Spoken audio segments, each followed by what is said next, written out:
자, 이번 시간에는 미국의 자유주의와 러시아의 자유주의 발전 내용들을 좀 보겠습니다.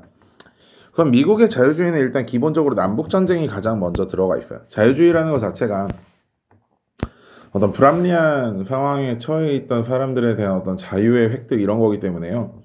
불합리한 상황의 사람들이라면 아무래도 이제 노예들이겠죠. 그죠? 자, 그래서 그 노예 해방 전쟁이라고도 불리는 이 미국의 남북 전쟁 11월을 보기 위해서 제일 먼저 뭘 해야 되냐면 북부와 남부가 어떻게 다른 생활 문화를 향유하고 있는지에 대해서 먼저 봐야 됩니다. 왼쪽의 표를 먼저 보면 북부가 초록색이고 남부가 빨간색인데 대부분의 경우에서 북부가 굉장히 생산력이나 뭐 다양한 부분에서 높죠. 그러나 한 가지 목화 생산에서만큼은 남부가 압도적인 확률을 보유하고 있습니다. 목화라 하면 면직물에 기반이 되는 작물이죠. 그리고 단순히 이제 산업혁명 때문에 면직물이 굉장히 크게 발전했고 목화에 대한 수요가 엄청나게 많아서 남부는 목화의 대부분을 당시 최강의 공업국 중 하나였던 영국에 많은 수출을 하고 있었다는 거죠. 자, 이거를 기반으로 놓고 우리가 북부와 남부를 살펴봅시다. 자, 첫 번째, 북부는 우선 상공업 중심입니다.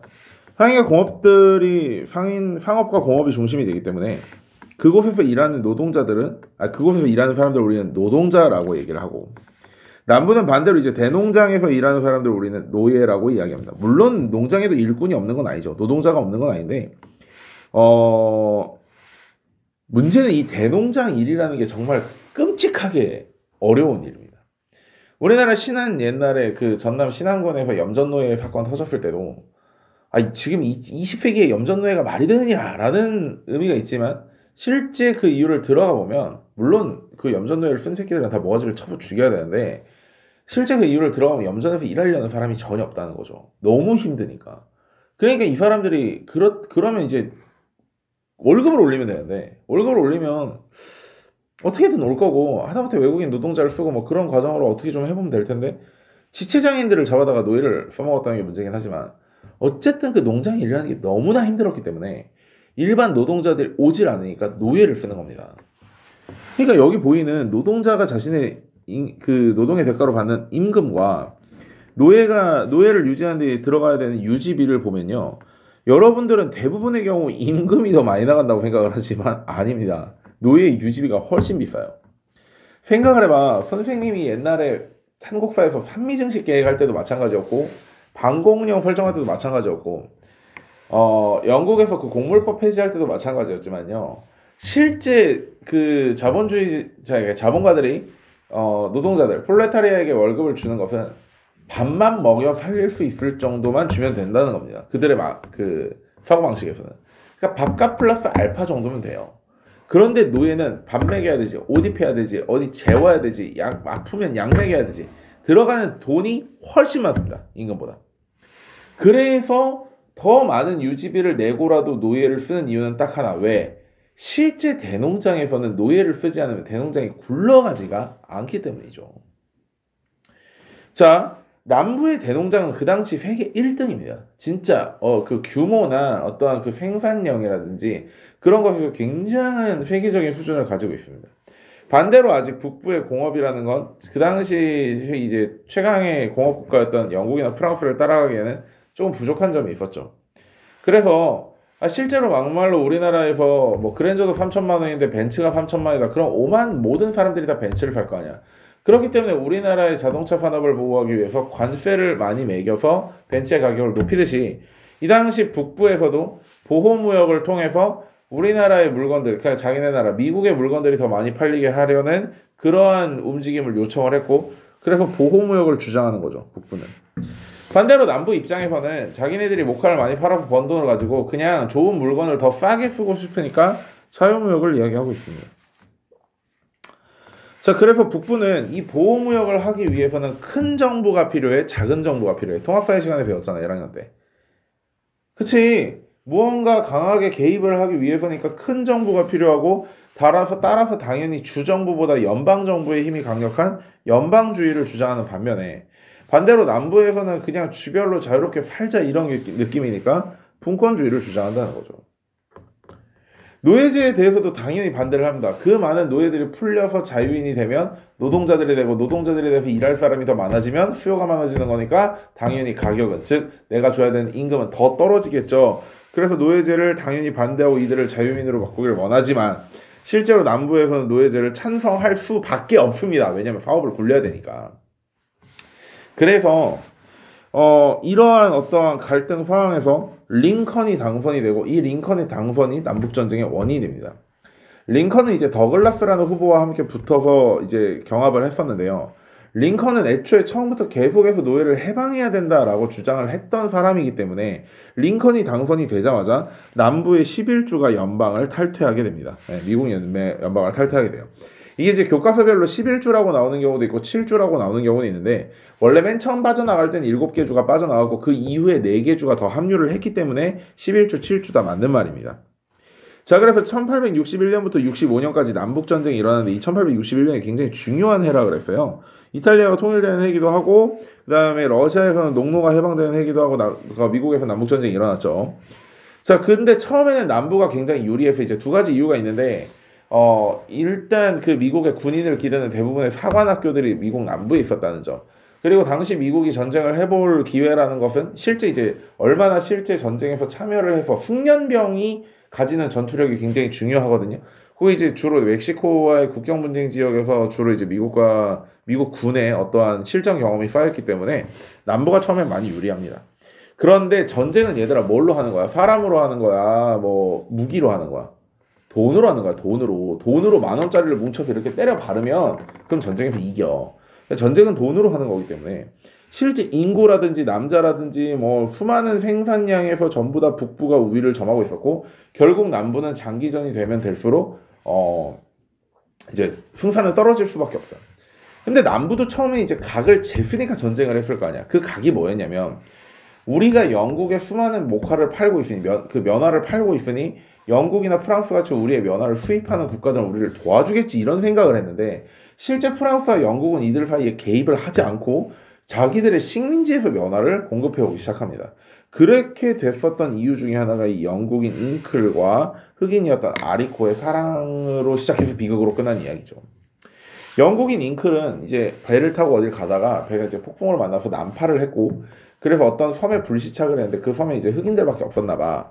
거기 있던 흑인 여자였던 아리코와 사랑에 빠져서 아리코가 이제 간호를 좀 해줬죠. 그래서 아리코가 이제 분가분가도 하고 뭐 이제 임신 플래그넌트도 시켜서 행복하게 살아야지라고 했는데 다른 배가 이제 와서 잉클을 구조를 해갑니다. 잉클은 자기의 아기를 베고 있던 그 아리코를 런던으로 데려가는데 런던으로 데려가서 잉클은 아리코의 뒤통수를 시원스럽게 갈겨버리고 아리코를 노예시장에 팔아요. 아리코가 나는 자기의 아이를 임신했다 이러면서 굉장히 살려달라 이런 식으로 얘기를 했을 때 잉클은 진짜 놀라운 인성을 보여주죠. 애까지 있으니까 값을 2배로 쳐달라라는 진짜 와 이거는 거의 백경배가 와 이거 상대도 안 될 정도의 어마어마한 인성을 보여준 겁니다. 근데 이 사건이 그 당시 영국에서 보기에도 좀 심각했든지 지식인들과 대학생을 중심으로 이거에 관련된 이야기가 많이 퍼져나가고 이거를 풍자하는 연극까지 나오게 되면서 당시 이제 노예들을 해방시켜줘야 된다는 그러한 분위기는 전 지구적으로 굉장히 팽배해 있었죠. 그렇기 때문에 영국이나 프랑스 같은 외국 국가들이 이 남북전쟁에 개입을 하지 못하게 됩니다. 그리고 이제 63년에 남북의 어떠한 그 전황이 역전이 되게 되는 전투였던 게티즈버그 전투가 일어나게 되고 게티즈버그 전투에 링컨은 전격적으로 노예 해방 선언을 발표합니다. 그러니까 지금까지는 북부가 존나게 처발리고 있었기 때문에 아무래도 노예 해방 선언을 발표하면 좀 문제가 있겠죠. 그러니까 생각해봐. 6.25를 시작해서 우리나라가 부산 빼고 그러니까 경상도 빼고 다 털려가지고 북한 애들한테 언제 이제 인공이 꽂힐지 모르는 상황에 우리는 북한 정부를 규탄하고 북한에 있는 것은 무조건 뭐 개새끼들이니까 우린 다 죽여버릴 거야. 이런 걸 이승만이 아무리 발표해봤자 간지가 안 나잖아. 그런데 이제 서울 수복하고 평양까지 딴 다음에 그런 정도로 이렇게 방송을 하면 이제 간지가 나겠지. 그런 거와 마찬가지로 게티즈버그 전투 후에 노예 해방 선언을 하게 되는 거죠. 이 노예 해방 선언을 하고 그 이후에 이제 게티즈버그 전투에 아무래도 그 전사자들이라든지 그런 사람들을 위로하기 위한 위령제에서 링컨이 했던 연설이 여러분들 지금 그 계단 올라가는 복도에 있는 그 게티즈버그 연설입니다. 엄청 유명한 연설이잖아. 국민을 위한 국민에 의한 국민을 위한 of the people, by the people, for the people 그거잖아. 굉장히 유명한 연설이잖아요. 한번 지나가면서 보세요. 그때 이제 게티스버그 연설을 했고요. 그 이후에 이제 전쟁은 결국 65년에 북부의 승리로 끝나게 됩니다. 이제 남북의 갈등이 메꿔지고 나서 1869년에 이제 서부 개척의 시대가 시작이 됐고, 이제 왜냐면 이제 아무래도 유럽 쪽에서 넘어온 사람들이 세웠던 국가다 보니까 동부에 나름대로 이제 그 대부분의 도시들이 몰려 있는 상황에서 서부 미개척지인 서부로 뻗어나가는 과정에서 이제 그 뭐라고 해야 돼, 시민들에게 약속을 한 거죠. 개척을 한다면 그 개척한 땅은 너의 땅이다 라고 해서 수많은 사람들이 진짜 가족 싫고 농기구 싫고 연장 싫고 역마차 하나 타고 또는 개인 마차 하나 만들어가지고 출발을 했던 거죠. 그 과정에서 이제 당연히 인디언들과는 충돌할 수밖에 없게 되고요. 그래서 인디언 보호구역을 제정해서 인디언들을 그 안에다 밀어넣지만 당연히 인디언들의 반발도 있고, 그래서 아파치족이라든지 수족이라든지 이런 인디언들과 미국의 기병대는 거의 한 100년 가까이를 싸우게 됩니다. 100년까지 필요 없어. 미안해. 한 30년. 그래서 이제 그 아파치족의 추장이었던 제로니모가 뭐 그런 말도 하잖아요. 유언으로 It is a good day to die. 오늘 참 죽기 좋은 날이다. 이런 이야기들도 하고요. 사실 이제 그래서 이 동부와 서부를 연결하기 위한 철도들도 많이 놓아지고 대륙횡단 철도가 완성이 되는 것입니다. 그래서 이 개척에서 나오게 되는 서부로 한 뼘 한 뼘 100마일 더 나아가는 그러한 개척 과정을 나타내는 스포츠가 바로 미식축구예요. 그러니까 어디까지 공을 넣어서 터치다운을 시키는 게 그게 이제 내 땅이다. 이제 서로가 서로의 땅을 점령해서 저쪽에 끝까지 땅을 넘어가게 되면 이제 경기가 끝나는 그런 그 스포츠인 거죠. 자, 그러고 이제 내려가서 러시아 자유주의의 발전을 보겠습니다. 러시아는 세계사에서 지금까지 여러 번 좀 등장을 했어요. 첫 번째는 이제 노르만족 이동해서 노르만족이 세웠던 노브로드 왕국이나 키예프 왕국 같은 것들. 노브로드 공국이나 키예프 공국 같은 것들. 그 다음에 이제 아직 선생님이 여기 이 선생님과 여러분들의 세계사에서는 동양사를 완전히 배제하고 가르치기 때문에 동양사에서 이 당시 몽골의 칭기스칸의 첫 번째 아들이던 주치의 손자인 바투가 킵차 원정을 와서 유럽 원정을 와서 이쪽을 다 무찌르고 킵차크汗국을 세웁니다. 그때 한번 또 러시아가 나오고요. 자, 15세기에 비잔틴 제국이 멸망하고 나서 비잔틴 제국의 학자들이 이탈리아로도 이주를 하지만 러시아 쪽으로도 이주를 해서 슬라브 지역의 비잔틴 문화가 그대로 이식돼서 넘어가는 그때도 한번 나오고요. 절대왕정에서 17세기의 표트르와 18세기의 예카테리나에서도 러시아는 한번 다루게 됩니다. 자, 이제 우리는 19세기로 넘어와서 이제 러시아의 자유주의의 발전을 볼 건데요. 실제 러시아는 자유주의가 아직까지 굉장히 안 되고 있던 나라들 중에 하나였던 거죠. 왜냐면 아무래도 러시아의 평생 소원은 부동항이었는데 바다와 무역 그런 것들이 발달하지 않다 보니까 상공시민 계층, 부르주아 계층의 성장이 더뎌지게 되고, 그래서 차르는 아직도 전제 정치를 하고 있고 농노제가 지금까지 남아있는 그런 굉장히 후진적인 상황이 이루어지게 되는 것입니다. 그래서 니콜라이 1세 때는 그 나폴레옹의 침략을 막으면서 우리도 프랑스처럼 진짜 강대국이 되고 싶다라고 주장했던 데카브리스트의 난, 우리 빈체제에서 봤었죠. 그 청년 장교들의 반란이 일어나지만 그것을 이제 진압하게 되고, 근데 문제는 그게 아니라 크림 전쟁에서 패배한 게 진짜 큰 어떤 데미지를 주게 됩니다. 그 당시에 이제 전쟁이라는 거는 아무래도 이제 인구수 많으면 땡이었고 러시아는 남아도는 게 인구수밖에 없었기 때문에 나름대로 그래도 러시아가 뭐 기술이나 뭐 정치나 사회 제도나 이런 것들은 좀 후진국이라 하더라도 군사적으로는 굉장히 강대국 취급을 받고 있었는데, 영국과 프랑스가 도와줬다 한들 자기네들보다 한 수 아래로 취급하고 있었던 오스만 제국에게 시원스럽게까지는 아니고 발리고 나니까 굉장히 이거 큰일 났다. 그러면 왜 우리가 오스만 제국에 졌냐라는 걸 분석을 해보니까 영국과 프랑스가 굉장히 자기네들의 산업 기술로 만든 좋은 무기들을 오스만 제국에다 제공을 해줬다는 거죠. 그래서 러시아에서도 우리도 진짜 이거 산업화해야 된다 라고 필요성이 굉장히 대두되게 됩니다. 그래서 다음 황제였던 알렉산드르 2세 그리고 이 개혁군주가 러시아의 산업화를 위해서 여러 가지 노력을 하게 되는데요. 그 여러 가지 노력 중에 제일 첫 번째로 볼만한 것은 역시 농노의 해방이죠. 왜냐면 농노라는 것은 어쨌든 자유민족 성격이 조금 있긴 하지만 일본적으로는 노예로서 묶여있는 상황들이기 때문에 이 사람들을 풀어줘야 이들이 노동자로서 산업혁명에 참여할 수 있다는 그런 것이었는데, 문제는 국민의회 때도 마찬가지로 그놈의 유상 때문에 굉장히 개혁은 미흡하게 진행될 수밖에 없던 것입니다. 그리고 또 이제 나중에 나오는 두마라는 지방의회와는 다른 그 이전의 지방의회를 설치하게 되는데, 요거는 이제 우리가 나중에 그 사회주의 혁명 배울 때 좀 더 자세히 배울 거기 때문에요. 요거는 두마와 다르다는 거 정도만 알고 계시면 될 것 같습니다. 자, 그리고 이제 알렉산드르 2세 때 나로드니키 운동이라는 게 일어나게 되는데요. 나로드는 이제 인민들이라는 뜻입니다. 그래서 부는 이제 들어가는 거기 때문에 인민들, 인민 속으로 이제 분하로드 운동 어디서 배웠죠 우리? 씨발 니들 진짜 복습 안 할래? 1920년대에 우리나라의 실력 양성 운동에서 언론사들이 주관한 실력 양성 운동이 있었잖아. 조선일보와 동아일보가 문자 보급 운동과 분하로드 운동을 주도를 했잖아. 29년과 31년에. 아이씨 진짜. 자, 그런 분하로드 운동의 원조가 바로 여기입니다.